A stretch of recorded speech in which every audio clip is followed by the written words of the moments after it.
Yes, yes, yes. What's up, Miami Hurricanes fans? I had to bring them out. I had to put them on the shelf. Got these from JSB Creators, bottom, and I'm not gonna wear them. I am going. I just full honesty. I'm rocking these for the first time. I am going to the Stanford game. So I'm gonna rock these at the Stanford game. First game of the season. I perform at Cobb's in San Francisco the night before on a Thursday night. I believe it's September 5th. And I believe their first game against Stanford is September 6th. So I'm excited about it. Thank you so much for tapping in. Hey, guys, we're at 3,719 subscribers. 3,719 subscribers. Thank you so much. Let's get it over 20 today. Let's get it to 3,720 something today. Hit that like button. Hit that subscribe button. It's FREE free. Lots going on, man. Alex Donno is going to be joining the show in a second, but I love your comments on the show. And I'm going to start reading your comments at the beginning of every show. A lot of shows do it at the end. But I like actually up front because it shows you how important your comments are to this show. So, and some good, some bad, some good about me, some bad about me. All right. So here's the first comment from our last podcast. Remember when you had NMD on? Grant reacts on. He said Miami's defense might take a step back because of losing players like Keontae Scott. Let's be honest. Did we think Keontae Scott was that fast? Raise your hand if you thought Keontae Scott was that fast, right? Nobody. And when Grant said that, I was like, yes, Keontae Scott was a beast. Keontae Scott, to me, the best play he did was tackle the A&M quarterback when he was scrambling, and it was one-on-one. And he tackled him where the guy could have ran. If Keontae Scott would have missed that tackle, would have ran for a first down. Would have probably got like 20 yards. To me, that was the most impressive play by Keontae Scott. To me, I did not know he was that fast. So Grant says when he was on the show, I'll triple down on the Keontae Scott because Omar Thornton's going to be a beast, I'm sure, but a 4.28. And even if it's not a 4.35.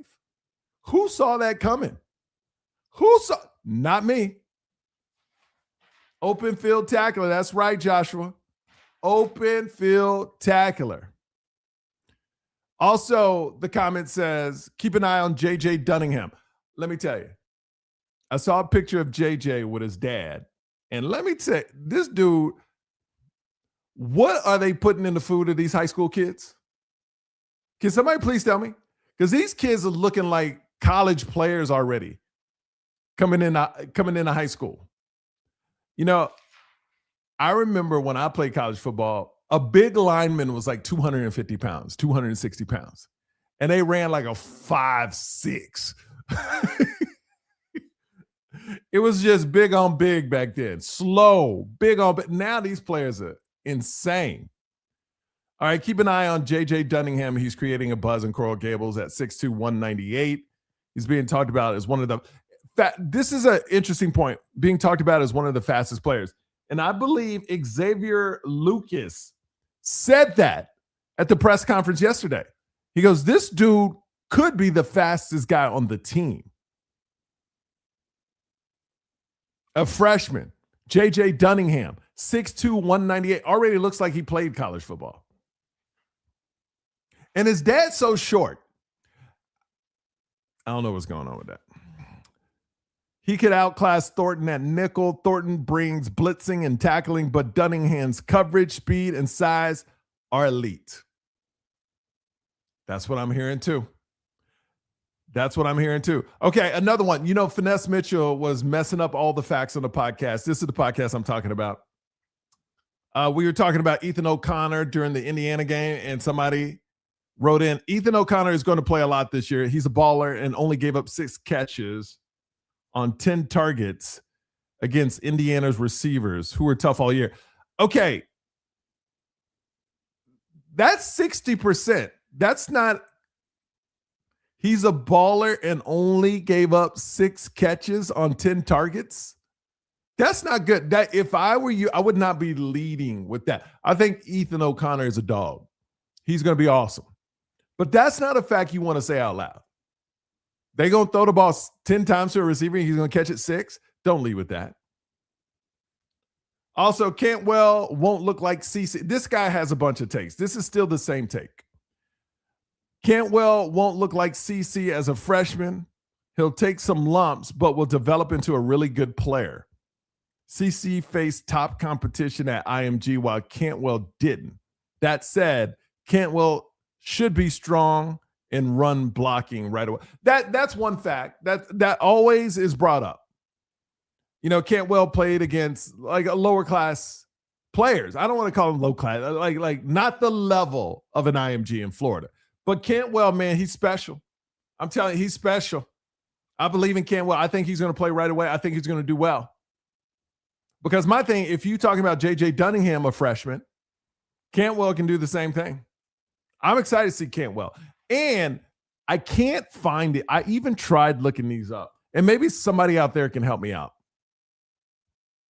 I tried looking up CC's freshman year stats. And I can't find them anywhere. I cannot, because I would love to have CC's stats. If anybody can find those, find me CC's stats his freshman year. And if Cantwell starts this year, let's do a comparison at the end of the year. I would love to see that because that's the only way. Because we know CC now. But I remember CC as a freshman. I believe a lot of people were running through. I believe a couple of penalties here and there. But I believe the knock on CC throughout that year, he's phenomenal. Let's be honest. CC was a beast, but he was a freshman. They go, well, he needs to learn this and that. Cantwell's going to be the same way, but I would love to see stat to stat. You know what I mean? At the end of the season. That's how we're really going to tell if he shined or not. And anyway, he's not CC.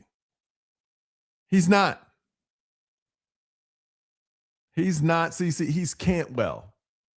So let's first stop trying to compare because they're two different people. All right, I love this comment.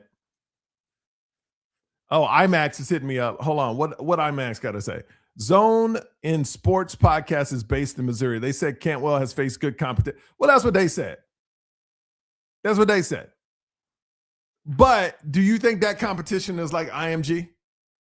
Like the Florida? Do you think, IMAX, do you, answer this, IMAX, because I know, do you think their best competition in Missouri is as good as the competition week by week in Florida? Yes or no, IMAX?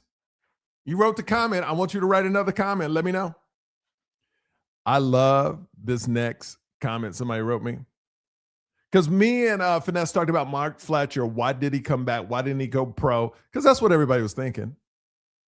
Goes Michael. So this comment says, Michael Yo, please ask Michael Yo this about Mark Fletcher coming back. Does he know, and he's talking to me, Fletcher could be very well compensated in 2026 for a running back? Yes, I do know that. Does he know, he's still talking to me, a similar running back from the same system, Martinez, didn't get drafted? True statement. I did know that too. I did know that. Fletcher could return for his senior year and make around $500K. It's probably more. Get his degree and enjoy his final year with his family. Hey, I agree. And I love Mark Fletcher back. I love the enthusiasm Mark Fletcher had in the press conference. I watched everybody. I watched everybody's press conference yesterday.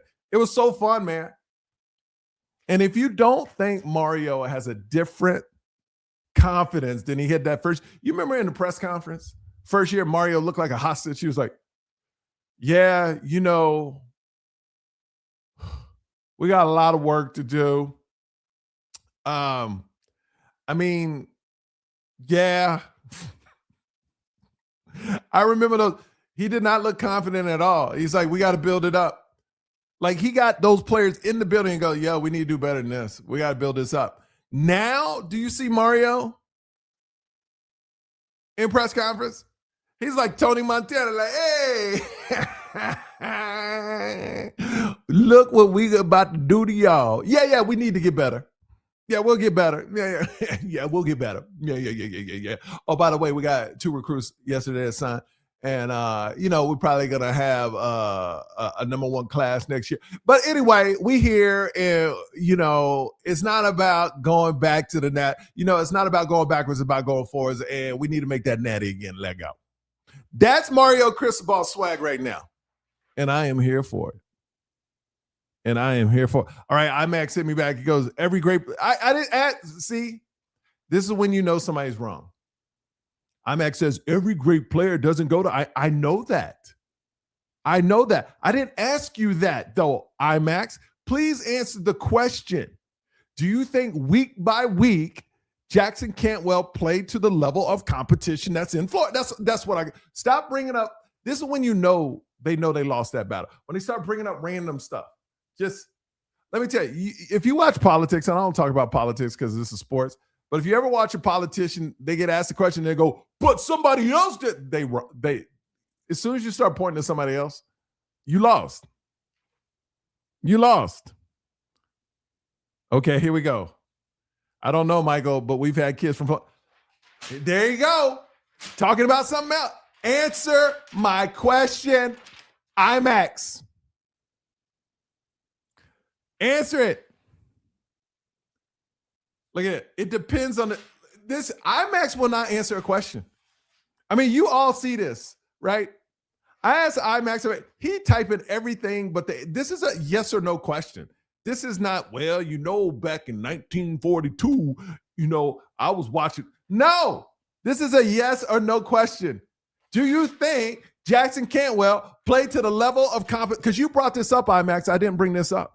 You brought this up. Do you think he played to the same level of competition, Jackson Cantwell, every week in Missouri that kids in Florida played against? That's all I'm asking. Look at it. So we don't know. He writes it. So, oh my gosh, I'm done with. I think IMAX is just trolling me now because he knows I'm right. Everybody on this feed knows I'm right. Michael looks like Donno's trying to get. Oh, is he? Oh, I never sent him a code. My bad. Oh, my bad. Oh, shoot. Sorry, Donno. I never sent Donno a link. My bad. You know why I never sent Donno a link? Because IMAX got me hot up in here. IMAX made me mad and made me forget to send Donno a link. So I'm blaming this whole podcast on IMAX. There's Donno. IMAX, because of you, I forgot to send Donno a link. IMAX is talking crazy noise. Let me bring in the man. Hold on. Let me put in this right thing right here. Hang on 1 second, Donno. I'm a one-man show like you, Donno. Let me get it in. Here we go. Please welcome to the stage, the man, the myth, the legend, Alex Donno. What's up, brother? I thought maybe after all the good things I said about Miami's practice yesterday, like Mike Norvell or John Sumrall was trying to keep me out of this show. Did you see that comment from a Florida State recruit who went to their practice yesterday? And he said, oh, it was very mediocre, he said.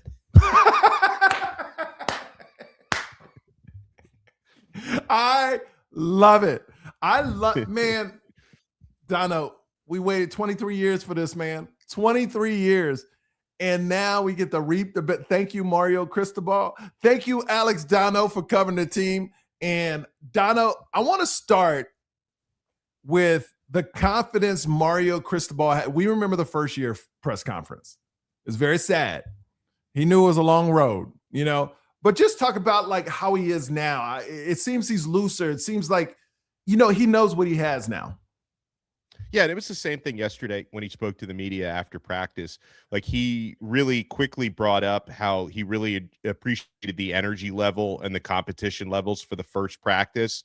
Like, he wasn't anointing them or anything. He said we have a long way to go. And so it's always a work in progress for him. But, I've covered most practices during the Cristobal era. And in some of the early years, first day of spring, he's like, hey, we got a lot of work to do out there. It's not where we need to be. He doesn't usually lead off with, hey, I love the energy and the competition levels. It's really been different in that regard for the last couple of years. And You know, another thing that you'll find interesting, because I had you on Locked On Canes to talk about this a while back. Somebody asked him about the roast with Kirby Yeah. Smart. And like, I don't know, man. Like, I was sitting right in front of Mario. Like, he gave a very kind of political answer, but it sounded to me like there was kind of some legit bad blood between those guys going on. Like when they had that. Did you see his answer to that? I saw first of all, he didn't like the question. Let's be honest. He did not like that question at that time. And I was shocked. I thought it was gonna be like, oh man, it was fun. We had a good time. But he goes like, in an indirect way, it's like, I don't hang out with that dude. I don't really know that dude. Yeah, there was a bad blood. Yeah, and he was basically like, since he went after me first, I had to respond. So it's like, and you know what? It's funny because I had that vibe when I saw the video of that originally. Yeah. And then, but a lot of people were like, no, they're buddies. They planned this out. It was all in fun. I'm like, I don't know. I think it was like maybe 20% fun, but like 80% not so much. No. You know where the bad blood, if there's any real bad blood, and we're jumping to assume there is, but it's on recruiting, because Miami probably gets negative recruited so bad by Georgia because Miami takes a lot of players from Georgia. So Mario hears what they're saying about his program and vice versa. I'm sure we do it too. I mean, every school does it. So I'm sure that's where the bad blood comes from. Is that, Miami, I'm sure last year, Miami sucks. They never won the ACC, and now they went to the national championship. Now, Mario, let me tell you, 2 years ago, Mario wouldn't have came back like that against Georgia. But Mario just stepped off stage of a national championship, went to that show, beat Ole Miss, the team that beat Georgia. So, I mean, he had all the swag on his side. You know what I mean? Yeah, and he's got a lot of swag these days. And I think, and it seems like he's really excited about his offensive line, despite all the turnover from last year. He likes what he has. He was speaking glowingly about the receiver room, where there's a lot of competition, as we all know.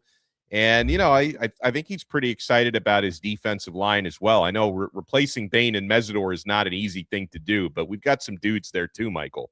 Okay, so I listened to we do. I listened to your podcast yesterday, and for everybody that wants the individual player breakdown, you can do that. But I'm going to do more of a condensed version. Give me 3 players that stood out to you on the offensive side, defensive side, and let's do receiver, like 4, receiver and defensive back. Okay. Well, so, and I talked about this a lot on my show yesterday. I know this guy's not going to be a starter this year or anything, but I was just blown away by the arm talent of true freshman quarterback Darion Coleman. I mean, it's something. Like I'd seen a lot of like tape on him, and I'm friends with his quarterback trainer, who sent me a lot of videos over the last couple of years. But like seeing it in person is just a little bit different. He's got so much zip on his throws. His release is like very smooth and effortless. He doesn't like have a great blessing of size. He's around 6'1". He's a little slight of frame. So I want to see Darion, and he's going to have time because he's not going to start this year, obviously. So he's going to have, a couple years, hopefully, to kind of get his body where it needs to be. But the arm talent is just insane. And sticking with quarterback, I know I talked so much about Darion on my show yesterday. People were like, okay, well, what is Luke Nickel then? Is he chopped liver? Did he not play well? Actually, I thought Luke not only had a good practice yesterday, I think he's going to be the backup this year. That would be my best guess. I thought he had a good practice, and it seems like Luke has gotten a little bigger, like a little thicker. He's put on some muscle tone. And then, of course, Darian Mensah, to me, I had expectations going in, and like he met those expectations. One practice in, you can see the accuracy, you can see the release, the timing on his throws, and he's also a big, sturdy guy, Mensah. I'd never seen like how big they're wearing shorts yesterday, so you could see just like the tree trunks for legs that dude has. So I think he's going to be good running through contact. Yeah. Let me ask you: Is he a vocal leader? Did you hear him be a vocal leader, or is he more of a quiet leader? Is he more of a Cam, or is he more of a Carson Beck in that regard? Yeah, somewhere in between. I don't know if we're ever going to have somebody as vocal as Cam, because Cam was like in your face like all the time. I don't know if we'll ever see that again. But I think if you go from like the scale of Carson to Cam, I think with Cam being 10, Carson being 1, just on like the vocalization scale, I think he's probably like a 7. Like he's a little bit more. I think he's a little bit more, and nothing. And by the way, I'm not taking anything away from Carson. There's just different ways to lead. Not at all. Yeah, exactly. So he wasn't like the in your face type of guy. I think Mensa's a little bit closer to the Cam, but I also I didn't see him after like making a throw, like walking up to the defensive back and trash talking him the way the Cam used to do. So he was his own breed. Yeah, and so let me think. A couple more guys on the offense. I watched the offensive line yesterday. I didn't watch much of the running backs, just so people know. But Fletcher did practice, and I think the entire room at running back practice. But in terms of the offensive line, my first time seeing Jackson Cantwell like kind of in uniform, like I'd seen him like out at recruiting visits before.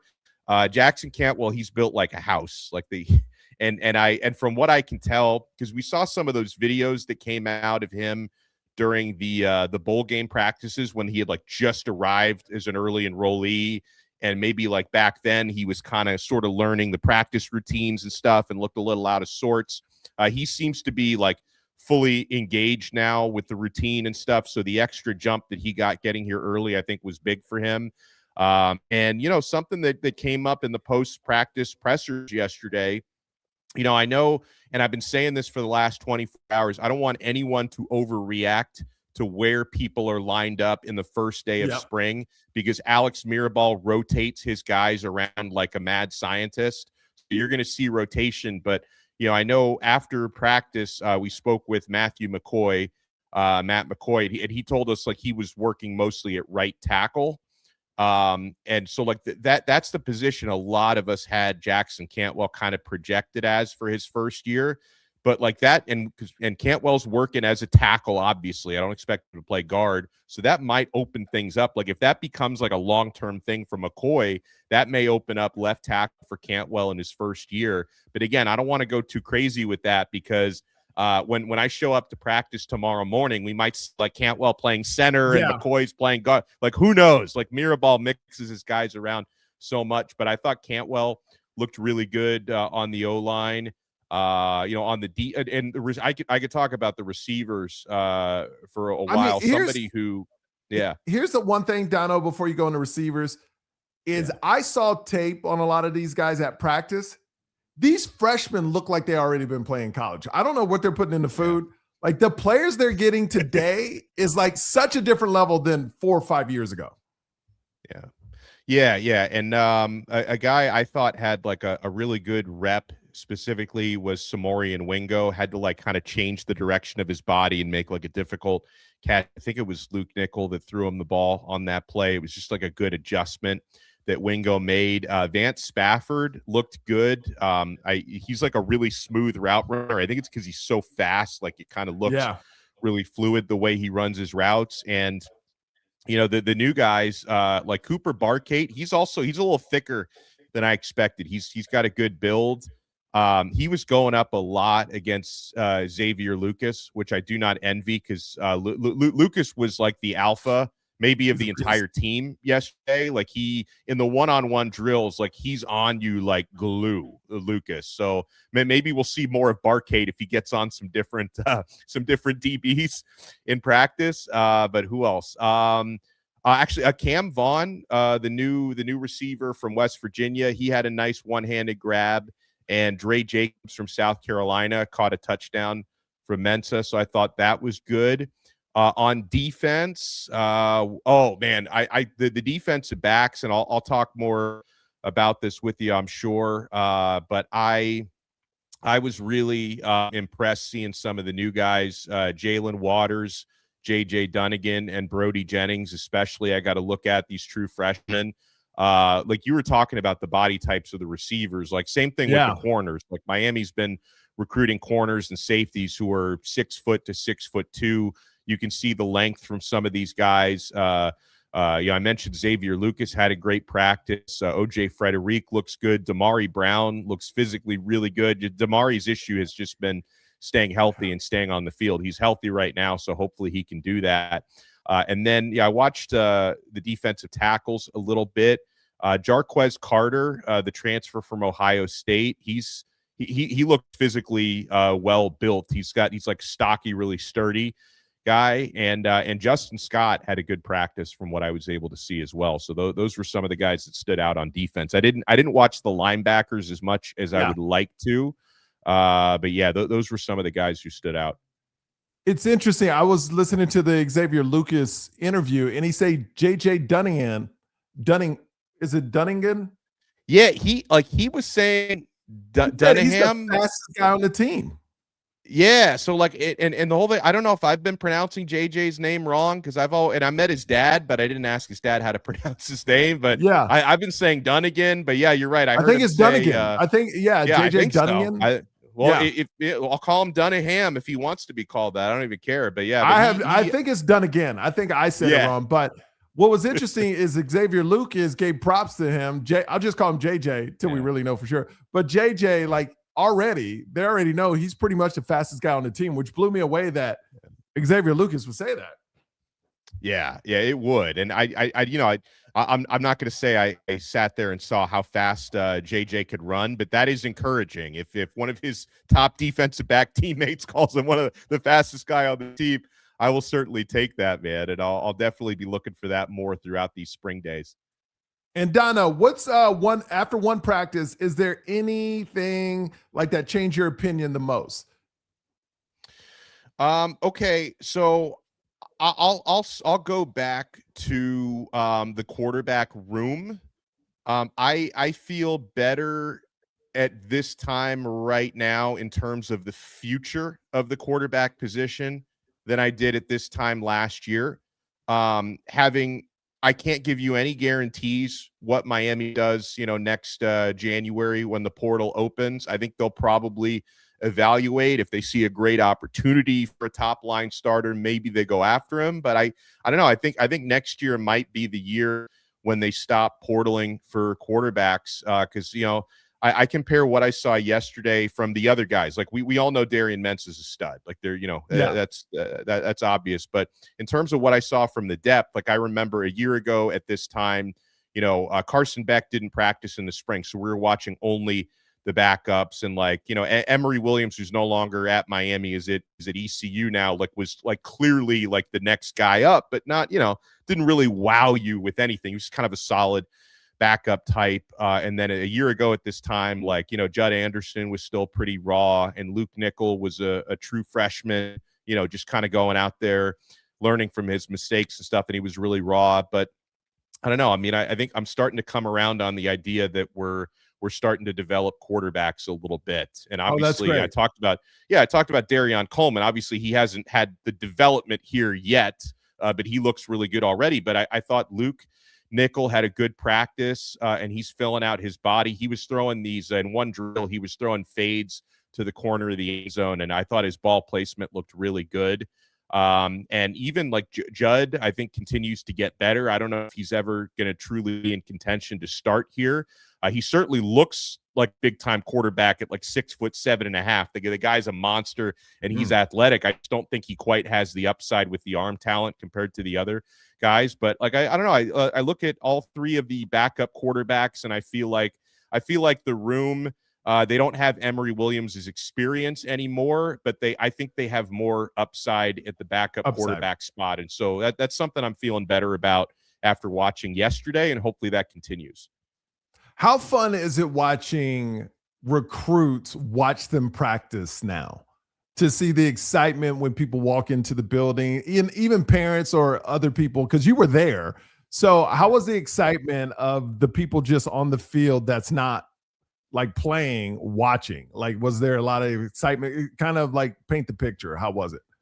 Yeah, so it's like when you're in the indoor facility, you'll see players, and they're usually with their parents or maybe high school teammates if there's multiple ones. They're kind of free roaming around the facility, and they're taking everything in.